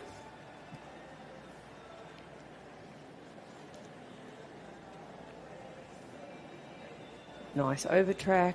You can see the neck has stretched out. He's still got a very light contact. So I'd love to see someone give that walk an 8, because I would like to give it an 8. Interestingly enough, I have a little tidbit here for you. Mm-hmm. Victory Salute that Brett Parbury rode was also ridden previously to him by Rodney Martin. Well, I thought by Matthew. No, Rodney rode it as well. Okay, as well. All right, well, he got 7.5 for the extended walk. Didn't get my 8.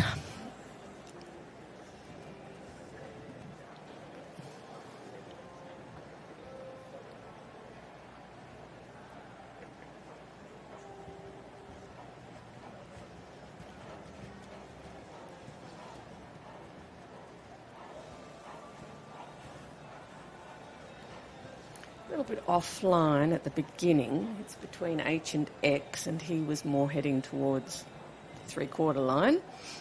That's a little bit sneaky. I think he might do the same on this side.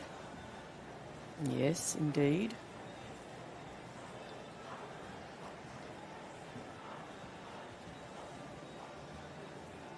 Maybe we like to call that ring craft.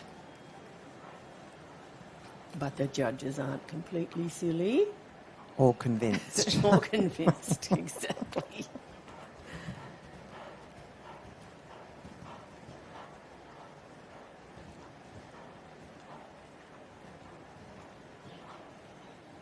Just looking a little tight in the canter towards the end of that line of changes. Yeah, what I was saying was, on my mind, a bit modest in the canter. Is being careful, which is, you know, again, you do what you need to do. And being a relatively new combination, that's probably understandable. Yeah, exactly. And he knows he's done a good job so far. So now, towards the end, instead of thinking more, he says, I'll just maintain it, keep it together.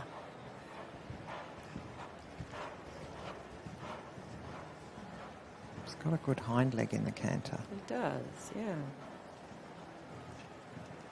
And as you saw there, the flying change was on the diagonal towards F, which was something I mentioned yesterday in the Prix St-Georges. Many riders were slipping it in around the corner. That's not what's required.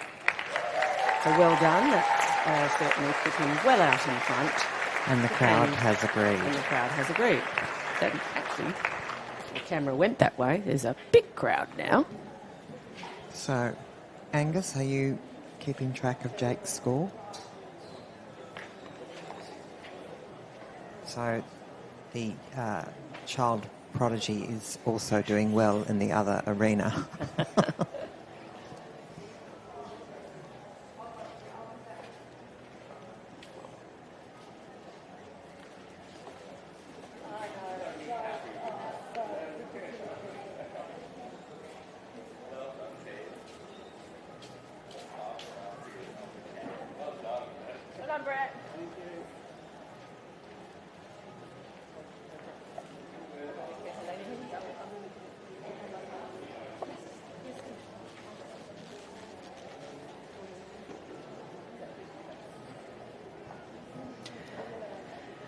Our next horse in the arena for the Prix St-Georges is Celeste Amezdroz on her second ride.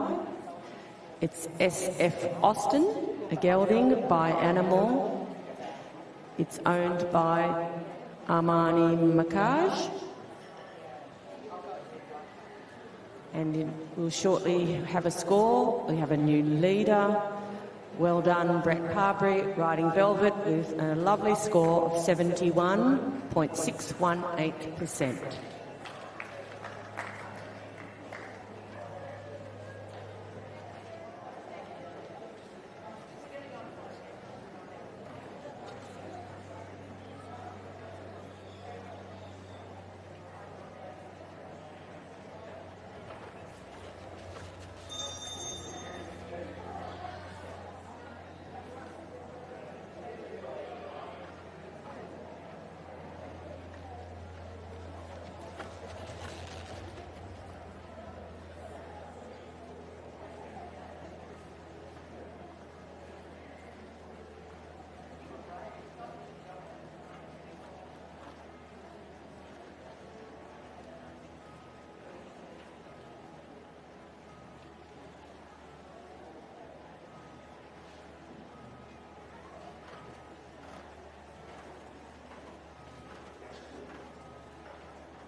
So second ride for Celeste.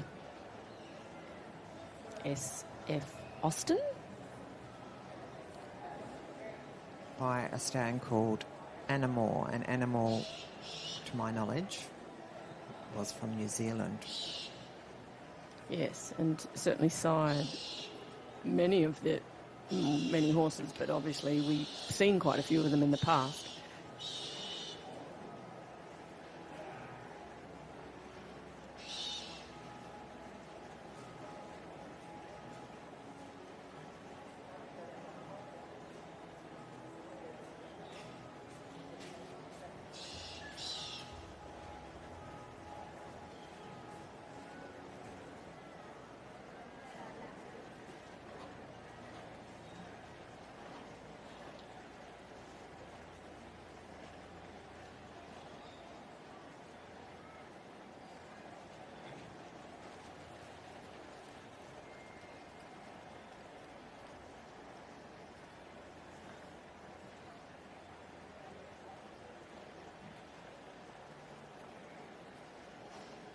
So Austin also seemingly pretty comfortable in the arena, doesn't look concerned, so very steady throughout the beginning of the trot tour, just probably needing a little more suspension in its trot for a more impressive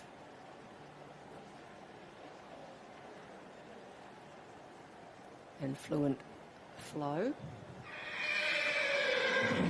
Oh, and then a little call out just to prove me wrong.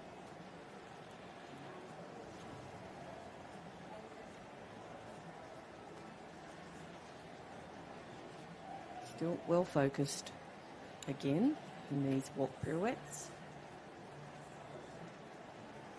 Keeping them small and marching.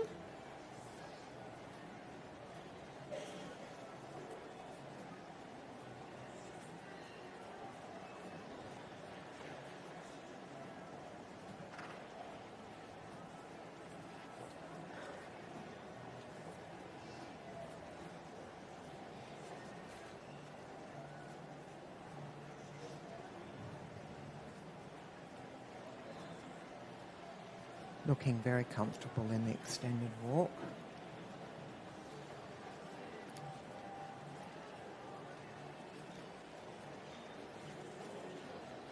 Yes, well, we have within our judges, we always get a little variety, and so there was a 7.5 in that extended walk.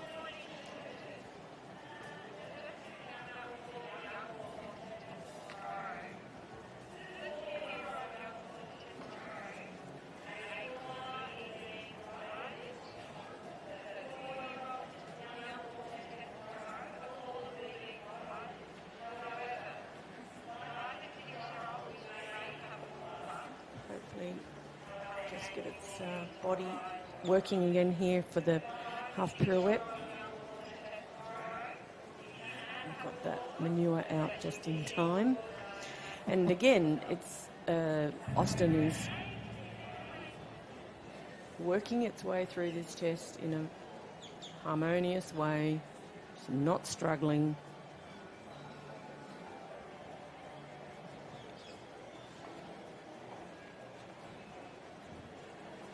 He looks comfortable in all the exercises, doesn't he? Yeah, he really does. Oh, no, it's okay. That was my blinking at the wrong moment. I thought something was happening. Don't blink. No. Nicely and over the X with the middle change. A little bit close together behind on the last change.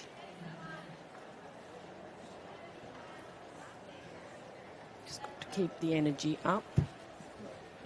By now, the horses, the quiet, settled horse is probably starting to think, oh, I might have to lose a little impulsion. So you have to ride a little bit more purposefully towards the end when the horse is this type of horse. So here comes the extended canter. Let's hope she says I can go for it. So she's going to be close to her other score, like 66 in this one, and the other horse 67. So she's done a good job on both horses. Very consistent flowing tests on both horses. So yeah, good job from Celeste. Good job from Celeste, and I'm sure that riding the second time, it's very fresh in your mind, even though the horse is different, what things you could have probably done better with the first horse, and that makes you ride the second horse in a different, with a more positive attitude. Yeah, than probably those a little ones. bit tuned up, aren't you, to the lay of the land. Yeah. So we've only got one more to come in this class, Gembray, Rattle and Hum. Over in the other arenas, you can follow the scoring on Equip. They're busy down in the Grand Prix arena and the show jumping arena.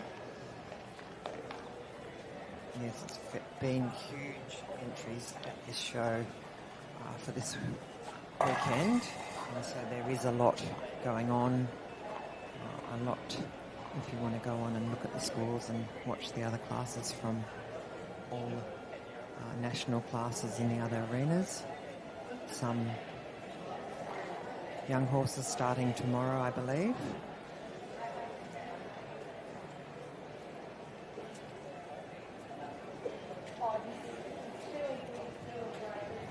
And our final competitor in the class of the Prix St-Georges CDI 1-star is Tanisha Ryan from New South Wales, riding Gembray, Rattle and Hum.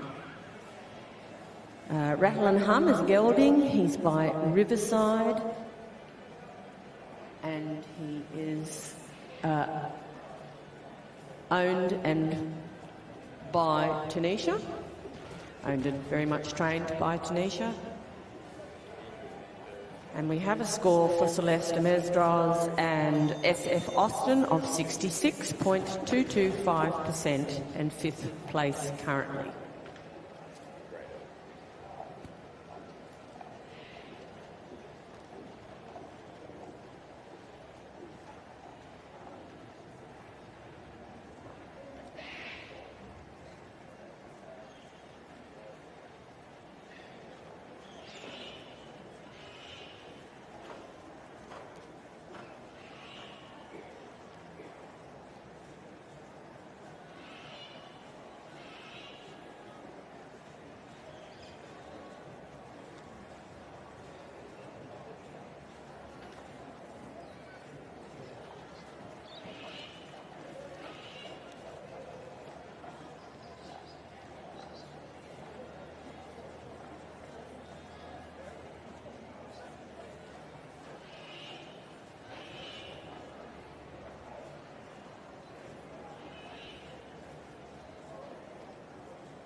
Right, just had our view. Sorry, everyone, we just had our view diminished by a photographer. You got pepper up.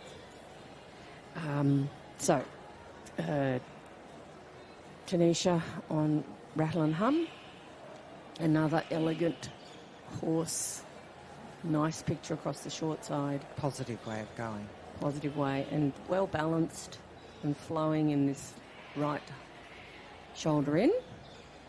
Trending on about 68 currently. You can see that down in the bottom of your screen, and you also see below that, you can see the marks coming up for each movement.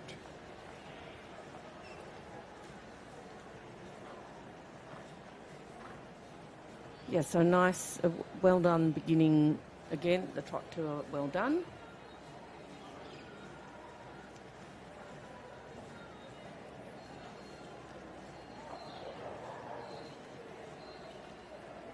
Interesting walk. Yeah, interesting walk, and just here, a little bit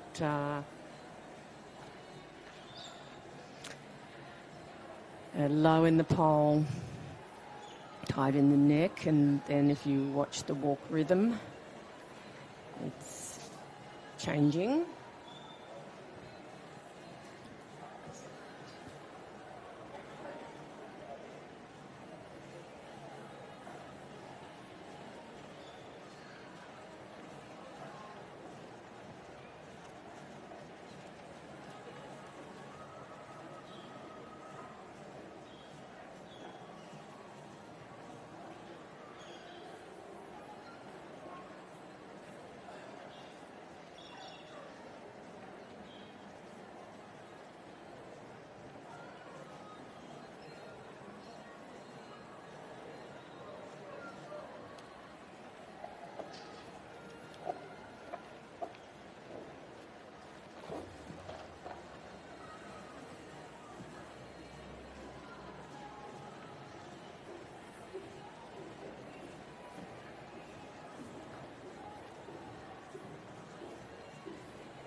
A little interruption. Sorry, no commentary, but you were enjoying Tanisha.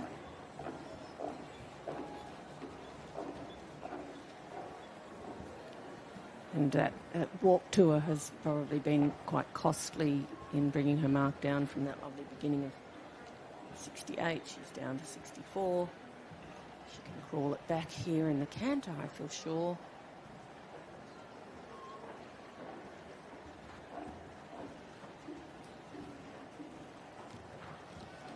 And I know as riders we're always tough on ourselves, but sometimes it's also what the horse is given at birth that we have to, hopefully, some horses we don't have to improve anything, we have to try not to disturb it, but there are some horses that we have to give the benefit of time and exposure so that it brings out better paces. And that walk was, you could say maybe that was a bit of tension, could be how it is.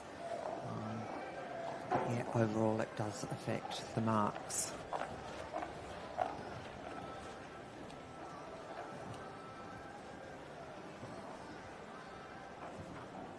But it does have a really nice, harmonious way of going.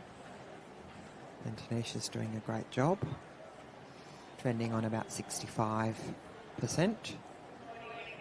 averaging 6.5 and 7s and even a 7.5 for those line of changes.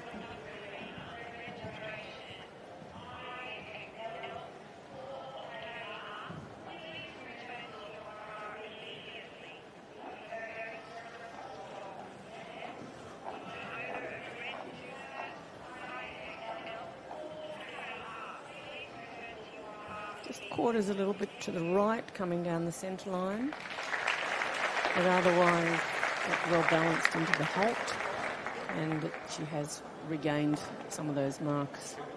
Moved back up above 66 in an otherwise good performance. We'd like to thank the sponsors of this class, EBM Insurance and Risk, and we will bring a score to you as soon as it comes to hand. And at home, by the way, you've got a little break till 10:30. It's a pretty short break, actually, where we start with the Grand Prix CDN at 10:30.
And a score for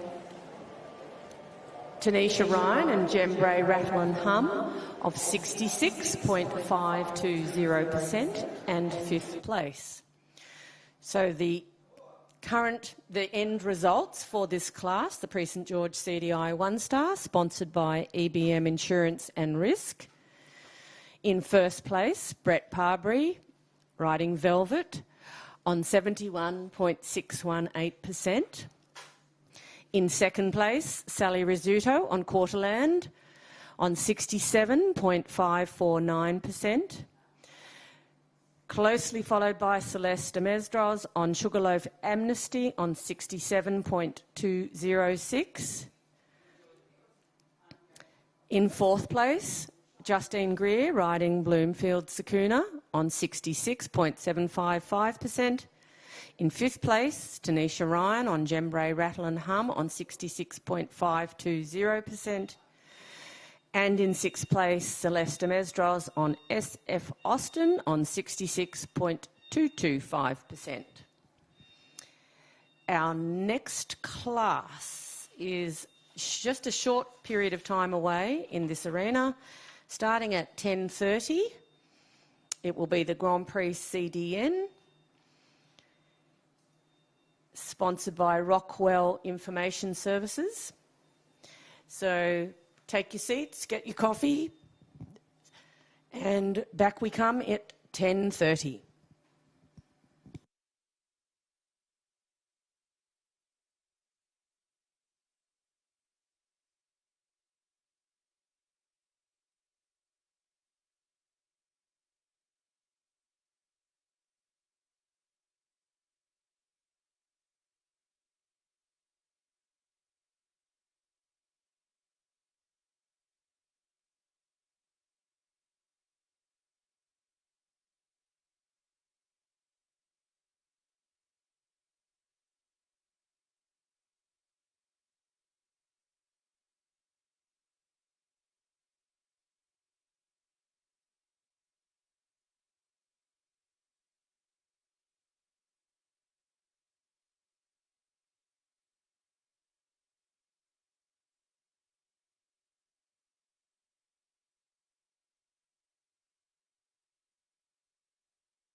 Foresight